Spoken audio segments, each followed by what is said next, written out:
Gloria a Dios. Bueno, agradecemos al Señor porque hoy podemos escuchar su palabra, amén.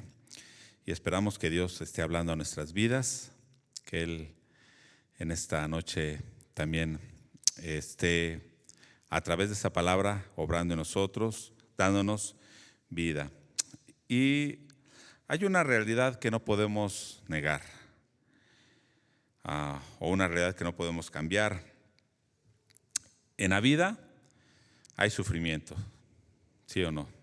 Bueno, habrá padecimientos, habrá sufrimientos. Seamos cristianos o no, hay sufrimiento. De hecho, desde que uno nace, hay dolor. Lo primero la primera cosa que experimenta un bebé al nacer es el dolor, el cambio de estar en un estado, sentirse protegido, hay dolor. Pero cuando vamos creciendo, también hay dolor, incluso dolor físico, ¿no? Cuando uno va creciendo, a veces los huesos y todo, pero también hay dolor emocional. Y cuando uno muere, ¿qué hay? Dolor. Entonces, es algo que no podemos negar, no podemos cambiar. Pero, ¿cuál es el problema? Que el mundo ahora quiere evitar el dolor, ¿verdad? A toda costa, el mundo quiere evitar el dolor, no quiere sufrir,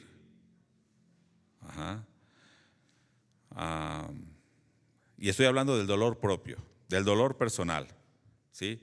Aunque pueda causar dolor a otras personas, pero con que no sufra la persona, está tranquilo. Mientras la persona no sienta dolor, está bien. Pero a veces terminan causando dolor, sufrimiento a otras personas. Pero aún así, ¿podrá evitar la persona el dolor propio? No se puede evitar. Siempre va a haber ese dolor. Ahora piensan o se cree que nadie tiene que sufrir, ¿sí? Cuando uno estudia, no hay que sufrir, hay que hacer lo más agradable posible el estudio, que no haya presión, que no haya estrés, ¿cierto o no? Eso son las nuevas teorías educativas, ¿no? En el trabajo también, que no sea un trabajo pesado, que no se estrese, que todo esté bien. En las relaciones interpersonales también, evitar el dolor. En la vida, etcétera. Bueno, en todos los ámbitos el mundo trata de evitar el dolor. Pero, bueno, va a decir, ¿va a hablar del dolor? No, el tema de hoy no es el dolor. No es el dolor. Pero ¿por qué digo esto? Porque indudablemente van a haber padecimientos en nuestra vida cristiana, ¿sí? Pero debemos preguntar cómo padecemos, o más bien dicho, ¿por qué razones padecemos? Y va a ser el tema, ¿no? ¿Por qué razones padecemos? ¿Por qué a veces como cristianos nos persiguen abiertamente o de manera indirecta también hay persecución? ¿Sí? ¿O cuál es la razón por la que nos rechaza la gente? Y estamos seguros que a veces ese rechazo o ese odio incluso que la gente podría tener hacia uno es infundado, o a veces puede tener razón ese odio y ese rechazo, ¿no? Como cristianos. O sea, quiero decir, a veces no hemos hecho nada para merecer ese rechazo o ese odio, pero en ocasiones, como cristianos, podemos nosotros provocar ese odio, ¿sí? Bueno, y es que este mundo en realidad tiene un rechazo hacia Dios, ¿cierto o no? O sea, la naturaleza humana, la naturaleza caída, se opone a buscar a Dios. Y es hasta que Dios obra en el hombre, cuando el hombre entonces acepta a Dios y de alguna manera, por decirlo, se acerca a Dios. Aunque sabemos que el hombre no es el que se acerca a Dios, sino Dios se acerca al hombre, Dios busca al hombre, pero de alguna manera, vamos a expresarlo de esta manera, cuando Dios obra en el hombre es cuando entonces el hombre puede acercarse y buscar a Dios, ¿sí? Este es el momento entonces en el que el hombre puede aceptar a Dios. Entonces, la actitud de un rechazo hacia el Evangelio, podríamos decir lo que es algo natural, de la naturaleza caída del hombre, de la naturaleza caída del hombre. Ajá. Pero en realidad ese rechazo de la sociedad hacia Dios y de la sociedad hacia los cristianos, voy a hablar en términos generales, no tiene un fundamento. No hay una acusación lógica contra la verdad del Evangelio. No hay una acusación o una base espiritual, ni moral, es más, ni legal para rechazar el Evangelio. Lo digo de esta manera, ¿por qué? Porque durante toda la historia del cristianismo ha sufrido persecución, más o menos persecución, o sea, en algún tiempo no sufrió persecución directa, pero los verdaderos cristianos sí sufrieron persecución, aún así, aun cuando el cristianismo fue parte, voy a decirlo, del imperio romano. Aún así, los verdaderos cristianos siempre fueron perseguidos, más o en mayor, ¿cómo se dice?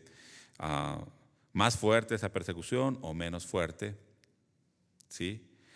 Pero nunca en la historia hubo un fundamento legal ni moral para esa persecución. Vamos a verlo desde el primer siglo. Vamos a Hechos. Leímos al principio Hechos 23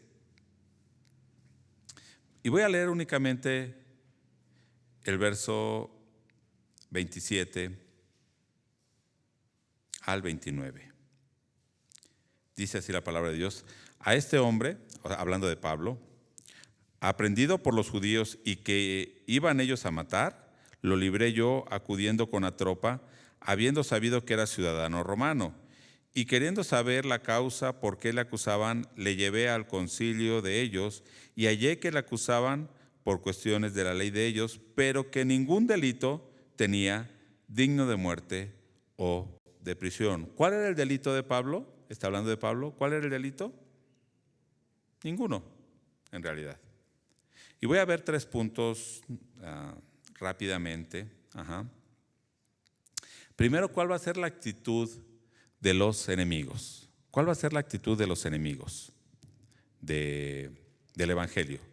No voy a hablar de los enemigos de Pablo, sino de los enemigos del Evangelio. ¿Cuál va a ser la actitud? Después vamos a ver esto precisamente, que en realidad no hicieron nada que mereciera la muerte. Y finalmente vamos a ver cómo debería ser la conciencia de los verdaderos siervos de Dios. Y bueno, vamos a comenzar el primer punto. En el capítulo 20, verso 17, Pablo llegó a Jerusalén. Desde el capítulo 20, capítulo 21, verso 17, es cuando llega Pablo a Jerusalén. Y la persecución que recibió en Jerusalén fue natural. ¿Por qué? Era algo que él ya esperaba, ¿no? Pablo ya esperaba, lo hemos visto en las semanas y en las predicaciones anteriores. Era algo que Dios ya le había dicho. En todos los lugares que Pablo llegaba pudimos ver el rechazo y la persecución. Primeramente, ¿de quiénes? De los judíos, pero también de muchos gentiles. Las veces que lo apedrearon o que lo arrestaron eran los gentiles también, que lo perseguían, no únicamente los judíos. Y esta persecución era por distintas razones, por diferentes razones. A veces por razones religiosas o a veces por razones económicas, como en Éfeso, también en Filipos, ¿no? Cuando libera a esta muchacha que le daba mucha ganancia a sus amos, que tenía espíritu de adivinación. Bueno, entonces por diversas razones lo persiguen. Y hace unas semanas yo hablé acerca del poder de Dios y el poder de este mundo, y que finalmente el poder de Dios está sobre todo poder y toda autoridad humana. Pero la justicia de Dios, en este caso vamos a hablar un poquito de la justicia humana, vamos a ver que es muy diferente. La justicia humana a la justicia de Dios. Veamos en el capítulo 21, verso 28. Cuando arrestaron a Pablo en Jerusalén, ¿cuál fue el motivo y cuál fue la razón? Dice el verso 28, dando voces, o sea, unos judíos que venían de Asia, dice, dando voces, cuando vieron a Pablo que estaba ahí en el templo de Jerusalén, y dijeron, varones israelitas, ayudad, este es el hombre que por todas partes enseña a todos contra el pueblo, la ley y este lugar. Y además de esto, ha metido a griegos en el templo y ha profanado este santo lugar, porque antes habían visto con él en la ciudad a Trófimo de Éfeso, o sea, un gentil que estaba con Pablo, a quien pensaban que Pablo había metido en el templo. Fíjese las acusaciones. Que enseñaba en todas partes contra el pueblo, contra la ley y contra el templo. ¿Era cierto eso? ¿Pablo hablaba contra el pueblo judío? No. ¿Pablo hablaba contra la ley? No. Es más, ¿qué usaba Pablo como base para el evangelio? La ley y los profetas. Y mostraba cómo había sido el cumplimiento en Jesucristo. ¿Hablaba contra el templo? No. Es más, ¿qué estaba haciendo Pablo en ese momento ahí en el templo? ¿No estaba haciendo un voto con otros 4 hermanos cristianos? Seguramente era el voto nazareo, ¿no? Que se apartaban un tiempo, no podían tomar nada de vino ni comer uvas, no se podían cortar el cabello y después de ese tiempo se cortaban el cabello. Entonces estaba haciendo ese voto. ¿Guardaba las tradiciones, se puede decir? Sí. Entonces, ¿las acusaciones tenían fundamento? No. Además, ha metido, dice, griegos en el templo. ¿Había metido a alguien en el templo que no fuera judío? No. Lo habían visto allá hablando con un gentil y entonces dijeron, lo metió en el templo. Bueno, estas personas que empezaron a hacer este alboroto, no se vuelve a saber qué pasó de ellos. O sea, nada más aventaron una piedra y escondieron la mano. Me recuerda aquí a unos pueblos de aquí, ¿no? Que hicieron lo mismo con algunas personas que los acusaban de secuestradores, los linchaban, los quemaban y después, no eran ellos. ¿Recuerdan esos casos? Como 2, 3 casos aquí en México, ¿no? Terrible. La gente se deja llevar por rumores. Y los que están viendo en Facebook, no se deje llevar por las noticias de Facebook. Sí, sin tener fundamentos. Bueno, entonces estos hombres hacen acusaciones sin fundamentos ni pruebas y la gente se deja llevar.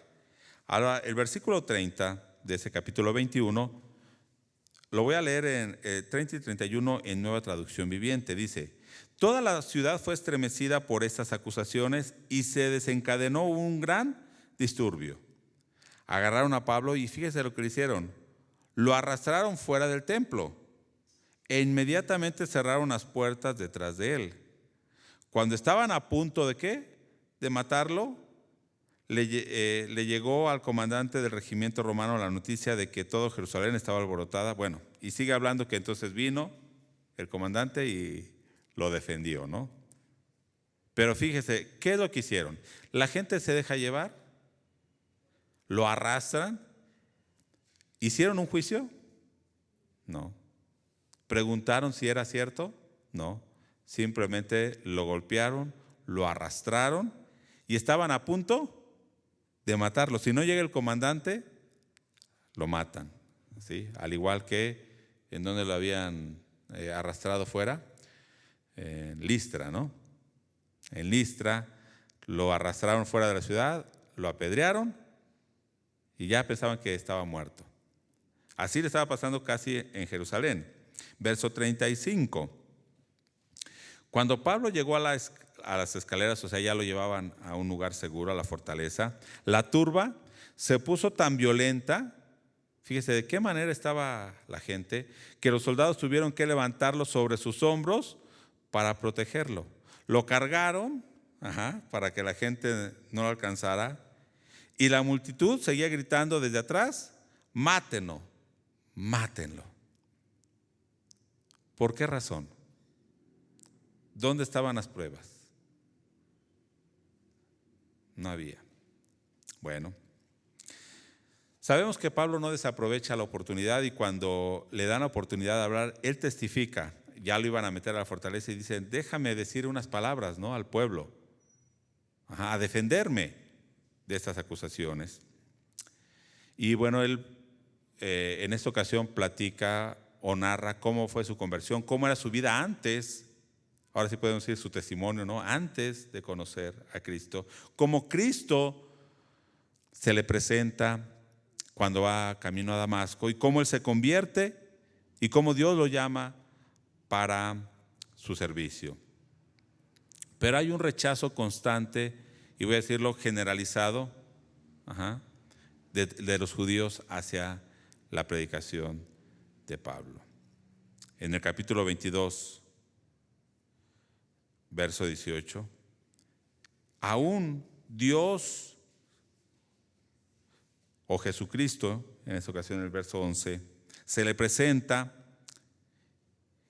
y dice: y le vi que me decía, o sea, él está platicando una vez que estuvo en Jerusalén antes de esta vez: date prisa y sal prontamente de Jerusalén, porque no recibirán tu testimonio acerca de mí.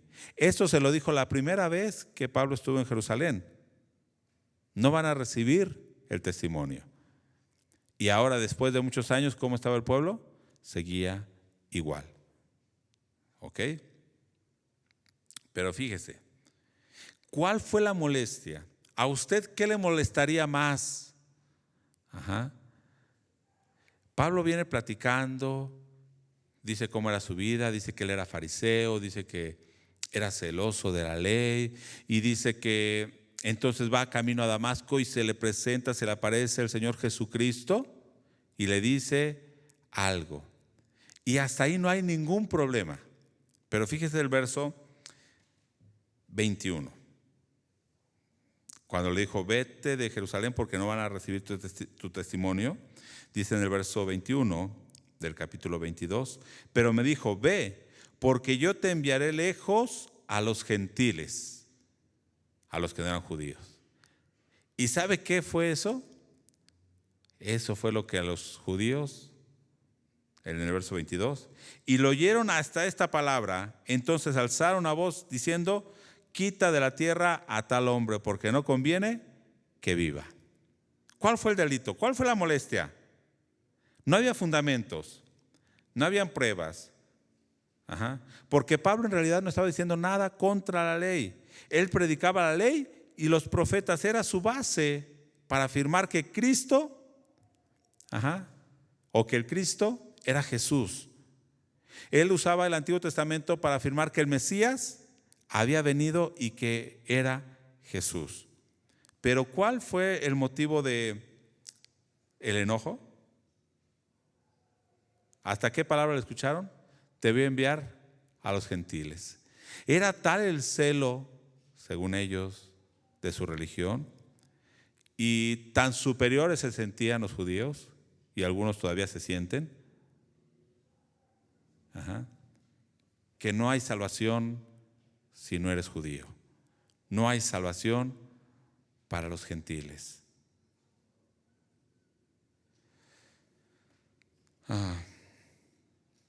O sea, la verdadera causa de su enojo, ¿cuál era? El odio hacia los gentiles y su orgullo nacional. Ese era el verdadero problema.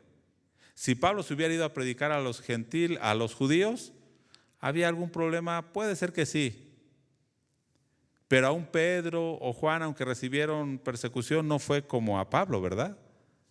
Porque ellos se enfocaban más en predicar a los judíos. Y lo que les molestaba a ellos era a los gentiles. Y sobre todo a los romanos, que eran los que los tenían oprimidos, ¿no? Su orgullo nacional y el odio hacia los gentiles. Ese era el verdadero problema. Bueno, Bueno, esto era toda la gente, esto era el pueblo que se estaba comportando. Uno diría, entonces los líderes religiosos, las autoridades religiosas van a tener un poco más de temor a Dios y van a actuar más conforme a derecho, ¿verdad? Pero no. Por ejemplo, el capítulo 23, verso 2, cuando Pablo se quiere defender, ¿y qué dice el verso 2? El sumo sacerdote Ananías ordenó entonces a los que estaban junto a él que lo golpeasen en la boca. Entonces Pablo le dijo, Dios te golpeará a ti, pared blanqueada. ¿Estás tú sentado para juzgarme conforme a la ley y quebrantando la ley me mandas golpear? Esto no pasa en la actualidad, esto pasaba en el primer siglo. Que los que defendían la ley hacían cosas contrarias a la ley, ¿verdad? Esto no pasa el día de hoy. Bueno, este Ananías, el sumo sacerdote, manda a golpear a Pablo. ¿Por qué razón? No dice nada más golpéenlo, porque Pablo dijo, yo he servido a Dios, golpéenlo. Dice, ¿cómo tú te sientas ahí para juzgar? ¿Estás defendiendo la ley? ¿Y estás en contra de la ley al mandar que me golpeen? ¿No le recuerda algo? ¿Este juicio no le recuerda algo? ¿No a Jesús pasó exactamente por esta situación? O en realidad lo que Lucas está mostrando, cómo el cristiano, el discípulo, el seguidor de Jesús va a pasar por lo mismo. Cuando decimos, yo sigo a Jesús, sigo las pisadas del maestro. Hay cantos, ¿no? Quiero seguir las pisadas del maestro. Ya no me acuerdo, quiero seguir, bueno, en pos de mi rey. Bueno, ¿qué significa esto? Nos va a llevar por lugares de delicados pastos, nos hará reposar, pero a veces nos hará pasar por valle de sombra de muerte. Y cuando dice, quiero seguir las pisadas del maestro, es quiero seguir ese camino, ¿a dónde? A la cruz. A negarse a uno mismo, por hacer la voluntad de Dios. Ese es el camino. Y entonces lo que Lucas nos está mostrando aquí, que esto que pasó Pablo es lo que pasó Jesús. Fíjense en Juan 18, 22, nada más voy a hacer esta comparación y algunas otras pocas, pero para que vea. En Juan 18, 22 y 23 dice, cuando Jesús hubo dicho esto, o sea, cuando estaba defendiendo, uno de los alguaciles que estaba allí, un soldado, le dio una bofetada, diciendo, ¿así respondes al sumo sacerdote? Lo mismo que Pablo, ¿no? Jesús le respondió, si he hablado mal, testifica en qué está el mal, y si bien, ¿por qué me golpeas? Dice, ¿así le hablas al sumo sacerdote? Bueno, dime en qué estuvo mal. ¿Qué fue lo mal que hablé? Nada. En este caso Jesús estaba diciendo, cuando le preguntan, ¿eres tú el Cristo? ¿Qué dices cuando estaban acusando? Y tus discípulos, dice, pues ve y pregunta a la gente, ¿cuál es tu enseñanza? Pregúntale a la gente. Siempre he hablado abiertamente. Y ese fue el delito. Y lo golpea. Fíjese en Mateo 26, 59. Lo que quiero que vean aquí es cómo actuaban las autoridades religiosas. ¿Estaban actuando conforme a derecho? No. ¿Estaban actuando correctamente? No. Fíjese en Mateo 26, 59. Y los principales sacerdotes y los ancianos y todo el concilio, ¿qué buscaban? Falso testimonio contra Jesús para entregarle a la muerte. Estaban buscando un testimonio verdadero, encontrar la verdad en el juicio para ver si era culpable. No. Falso testimonio. Dice, y no lo hallaron, aunque muchos testigos falsos se presentaban. Aunque había muchos testigos falsos, no encontraban una razón para matarlo. Así actúan. Vamos a regresar a Hechos 23, hablando todavía de cómo estaban actuando ahora ante Pablo. Ante Jesús estaban actuando de esta manera, buscando falso testimonio. Ante Esteban, ¿no fue lo mismo? ¿Llevaron a falsos testigos? Sí. Ante Pablo, ¿no hace lo mismo? ¿Quieren buscar de qué acusarlo? Ahora, en el capítulo 23, no lo vamos a leer, pero del verso 12 al 15, bueno, sí lo voy a leer, no lo voy a leer, pero de 12 al 15 dice: venido el día, algunos de los judíos tramaron un complot y se juramentaron bajo maldición diciendo que no comerían ni beberían hasta que hubiesen dado muerte a Pablo. Eran más de 40 los que habían hecho esta conjuración. Fíjese, se pusieron de acuerdo y dijeron: vamos a ayunar y hasta que no matemos a Pablo, nadie va a comer ni va a tomar agua. No sé si lo cumplieron. Porque no creo que hubieran aguantado todos los años que Pablo estuvo vivo, ¿verdad? Hasta que lo mataron. Pero así dijeron: no vamos a comer. Bajo maldición. ¿Sí? Dice el verso 14. Entonces uno dice: va con los líderes, va con los sacerdotes. Y entonces los sacerdotes seguramente le dijeron: no hagan eso, ¿cómo van a matar?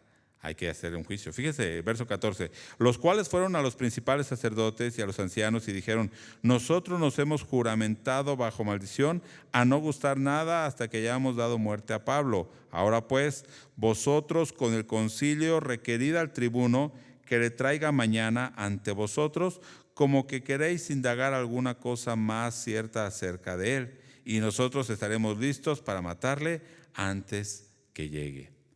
Vamos a tener una emboscada y lo vamos a matar. ¿Y los líderes religiosos qué dijeron? Muy buen plan, ¿no? ¿Sí? Se estaban poniendo de acuerdo para matar. Por eso Pablo mismo dice, ¿no? En Romanos, ¿cómo es la naturaleza del hombre? Se apresuran para derramar sangre. ¿Sí?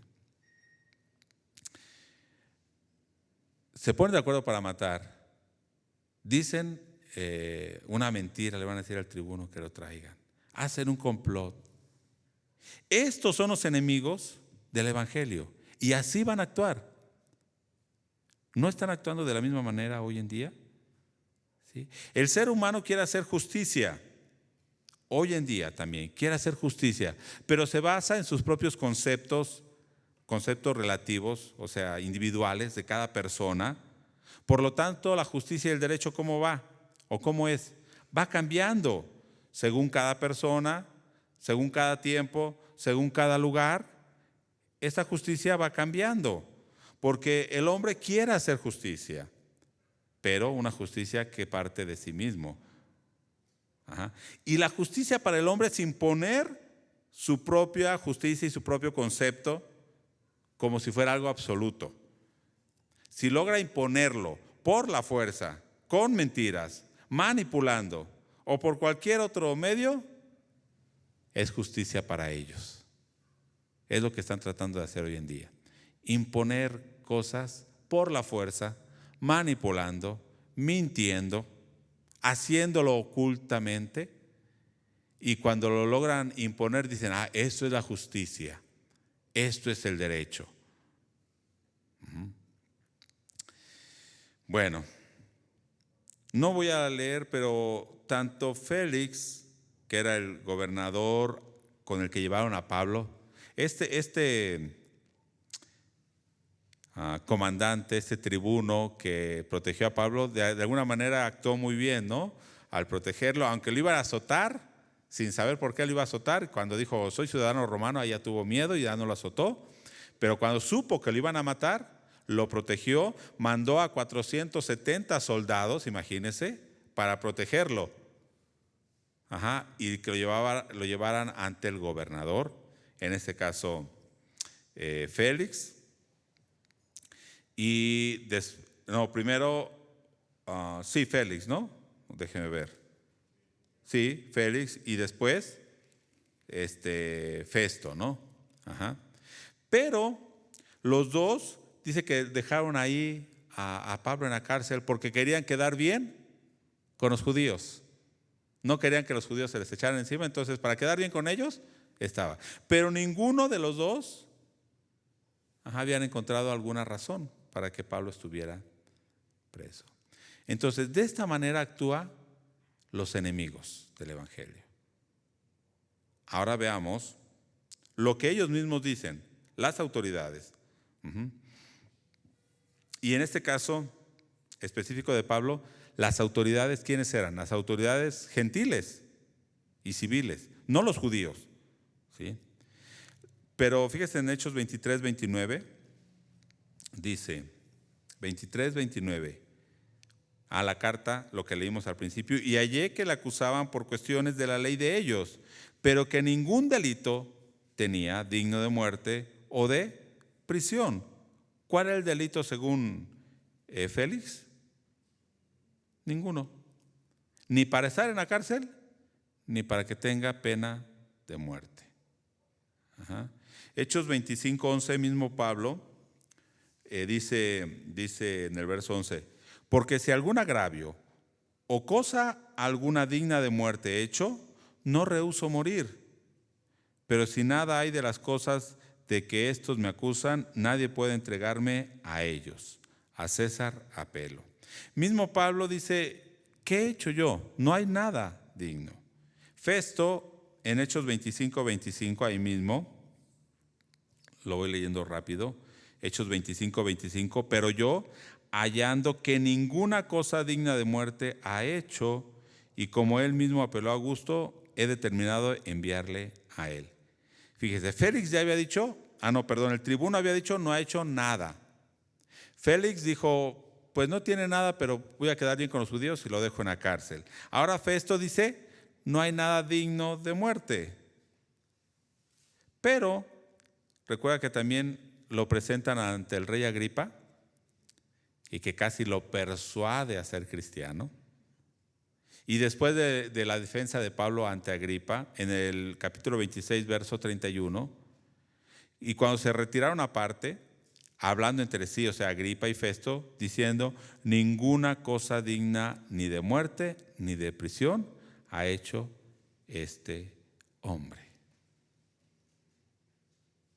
Ok, lo que quiero que vea, y el tema de hoy es esto, ¿verdad? Nada digno de muerte. Todos los mártires cristianos, vea usted la historia, y no hay una acusación legal contra ellos. ¿Por qué? Porque no hay una ley que te prohíba creer en Dios, creer en Cristo. Pero este mundo te va a rechazar. En Lucas 23, 15, voy a leer unos versos, porque Pilato y Herodes estaban en el mismo caso, cuando están juzgando a Jesús.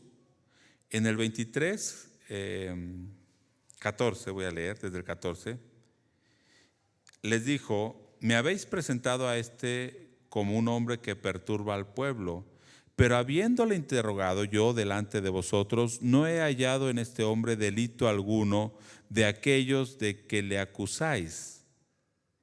Versículo 15, y ni aun Herodes, porque remití a él, y aquí nada digno de muerte ha hecho este hombre, hablando de Jesucristo.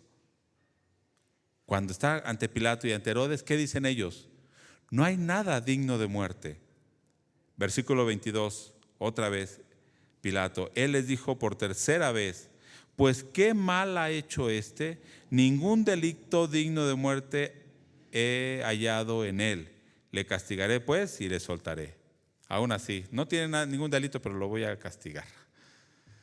Pero se da cuenta, ¿cuál es el delito? No hay ningún delito.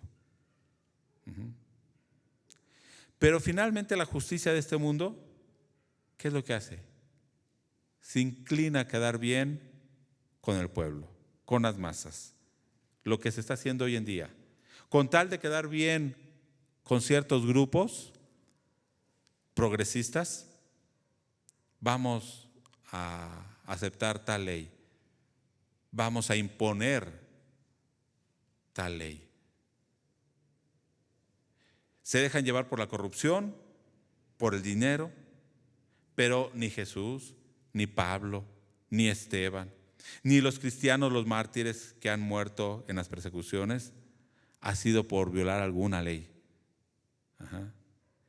Ni una ley de Dios, incluso ninguna ley civil. Ninguna ley civil. Hay muchas personas que hoy en día están siendo perseguidos. En Chiapas a muchos en años pasados, actualmente ha bajado, pero en años pasados no los corrían de sus pueblos, les quitaban sus terrenos. ¿Por qué? ¿Qué habían hecho de transgredir la ley? Ninguna ley. ¿Sabe cuál era el delito? Que no siguieran la tradición de ese pueblo. Pero ¿saben por qué no hay una ley? Porque sería algo ilógico, aún para este mundo, poner una ley que diga no puede ser cristiano. Es algo ilógico que va contra todo razonamiento lógico. Entonces, lo que hacen, pues es transgredir la ley. Pero ahora, ¿de qué manera se defiende Pablo? ¿Cuál será nuestra defensa entonces ante estas cosas? Porque el mundo va a estar fuera de ley. Como vimos ahorita, no hay nada digno de muerte. ¿Usted ha hecho algo digno de muerte? ¿Usted ha hecho algo digno de cárcel? No. Si usted habla contra el pecado, ¿es algo malo? No. Pero aún quieren prohibir, ¿no? Y hasta imponer sanciones y hasta cárcel. Se va a ir aumentando estas cosas contra los que hablen contra el pecado. Pero ¿cuál fue su defensa? ¿Cuál fue su defensa? Pablo dice, a mí se me juzga ¿de qué? De la esperanza de la resurrección de los muertos. Yo creo en Jesús y sé que un día voy a resucitar y tengo esa esperanza. Bueno, esto aquí en el capítulo 23, Pablo echa a pelear, ¿no? Los fariseos y los saduceos. Sabía que unos creían en la resurrección y otros no. Y dice, a mí se me juzga de la resurrección. Entonces los fariseos dicen, pues está bien, no es nada malo. Y todos los otros, no, pues ahí empezó el problema y bueno, los echó a pelear entre ellos y ya. Pero a lo que voy es que, y Pablo lo dice en 1 Corintios 15, esta es nuestra esperanza. Hermanos, esta es nuestra esperanza, la resurrección. Porque si no, somos, dice Pablo, los más miserables. Si únicamente esperamos a Dios para esta tierra, para esta vida, que nos ayude Dios en esta vida, pues qué corta es nuestra vista, dice Pablo. Nosotros esperamos en ese reino eterno, en esa resurrección eterna. Tenemos una esperanza y por esa esperanza nosotros servimos al Dios vivo. Amén. Pero este servicio, ¿cómo debe ser? Y es lo que con este punto quiero terminar. ¿Cómo debe ser este servicio?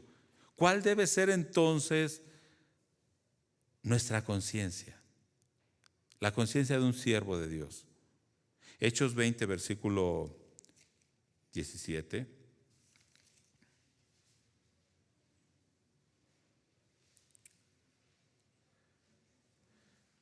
No lo voy a leer, pero es cuando Pablo se despide de los hermanos en Éfeso, del 17 al 19. Pero ¿cómo dice? Yo he servido a Dios con humildad, con sufrimiento. Yo he servido a Dios con integridad. Y después les dice, díganme si he codiciado cosa alguna de ustedes, si les he robado. Y recuerda a alguien también que dio este mismo despedida del pueblo, Samuel.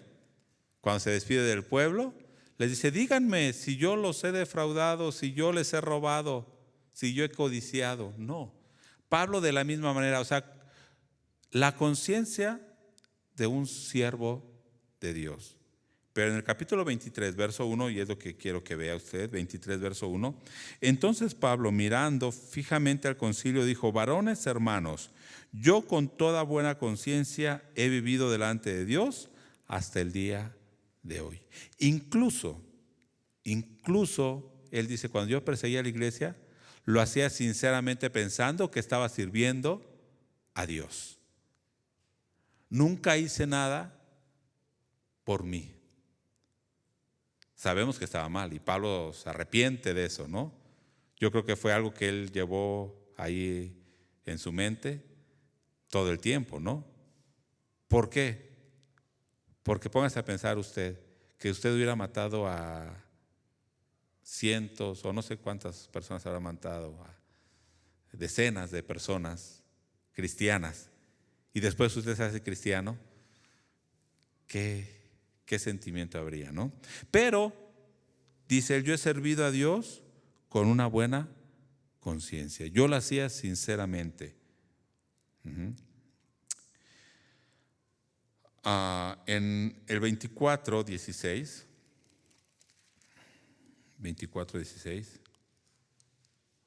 sigue narrando.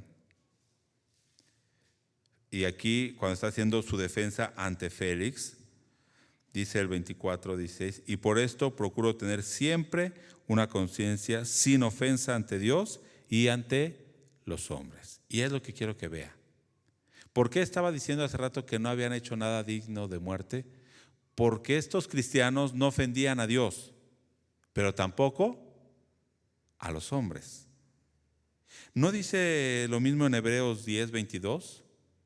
Hebreos 10:22 dice, acerquémonos con un corazón sincero, en plena certidumbre de fe, purificados los corazones de mala conciencia y lavados los cuerpos con agua pura.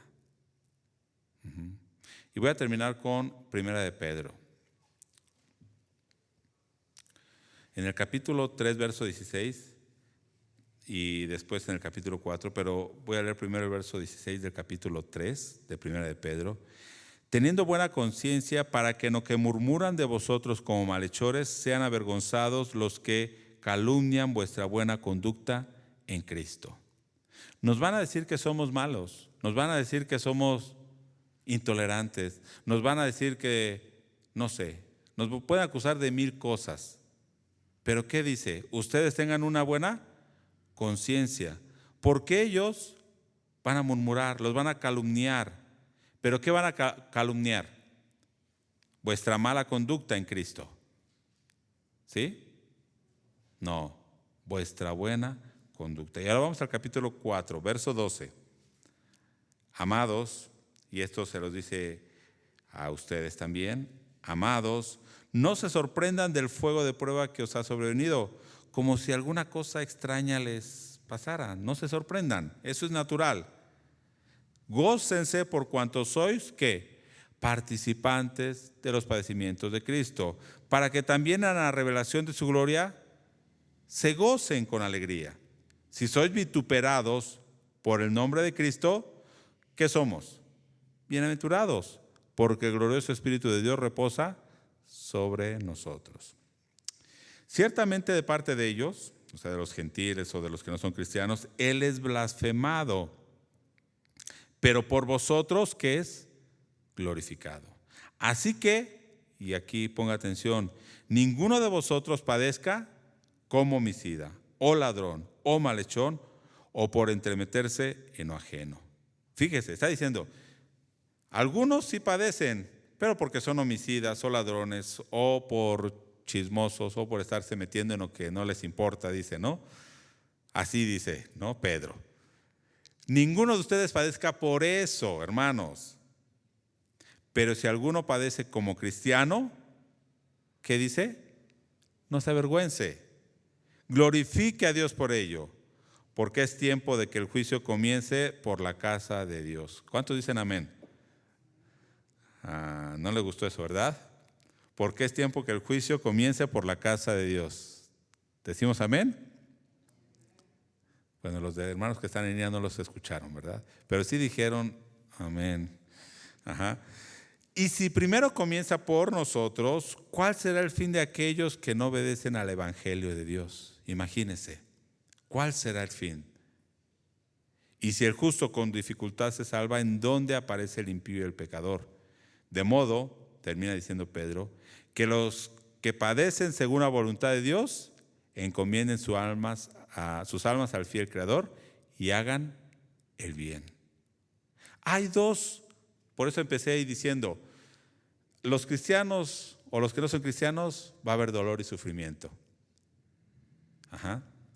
Pero los verdaderos cristianos, alguien podrá decir, no, pero es que hay cristianos que han hecho esto y esto y esto y están ahí con justa razón. Bueno, ajá. Pero no eran verdaderos cristianos. Los verdaderos cristianos no hacen nada digno de cárcel y nada digno de muerte. Si hay un cristiano en la cárcel, por malhechor, por ladrón, entonces no es un verdadero cristiano, ¿no? Entonces vamos a preguntarnos, ¿cómo somos delante de la sociedad? ¿Debemos ser respetuosos de las autoridades? Como cristianos, sí. De hecho, los cristianos se han caracterizado por ser buenos ciudadanos, responsables, trabajadores, amén. Trabajadores, amén. Que no se dejan corromper, aunque sean políticos, que no se dejan corromper. Vuelvo a repetir, estoy hablando de los verdaderos cristianos. Esa ha sido la característica en la historia. ¿Y van a padecer? Sí. Pero a veces no han hecho nada digno de muerte. Pero hay otros que sí. Y esto es precisamente la reflexión que debemos hacer. ¿Sí? Hablamos de la justicia de los hombres. Vimos que la justicia de los hombres era muy diferente a la justicia de Dios. ¿Sí? Podríamos decir que era injusticia de los hombres, ¿no? Vimos que el hombre es capaz de hacer cualquier cosa por imponer lo que ellos quieren. Lo que vimos, estos hombres que se juramentaron no comer por imponer lo que ellos querían, por matar a Pablo. Pero vemos que también los verdaderos cristianos, Jesús mismo primero y después Pablo, Esteban y todos los demás, no hicieron nada digno de muerte. Sin embargo, ¿qué hizo el poder de este mundo? ¿Cómo terminó? Quitándoles la vida. Quitándoles la vida. Una cosa es lo que murmuran, las mentiras, lo que dicen, pero si servimos a Dios con una conciencia limpia, podemos decir como Pablo, ¿sí? Que lo que nos sucede es por la voluntad de Dios y estar seguros de que ese sufrimiento va a tener una recompensa. Pero también si sufrimos por ser malos, pues ahí sí, póngase a cuentas primero con Dios, ¿sí? Posiblemente, hermanos, llegue el tiempo en que las autoridades nos persigan, incluso nos quieran llevar a la cárcel.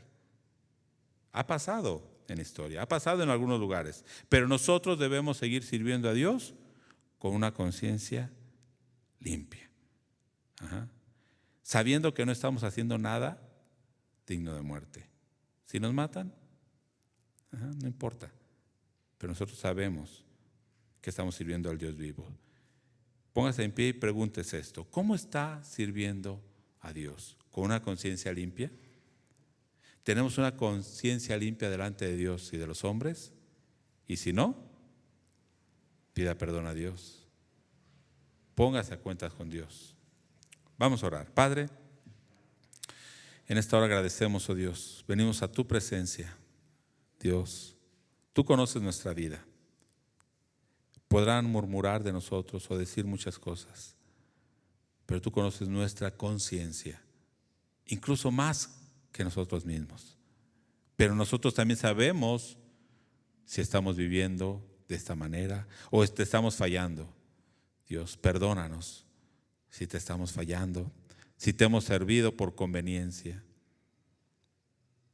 Pero Dios, ayúdanos a vivir, Señor, cada día, así como Pablo decía, con humildad, con una conciencia limpia delante de ti, delante de los hombres, que así podamos vivir, Señor.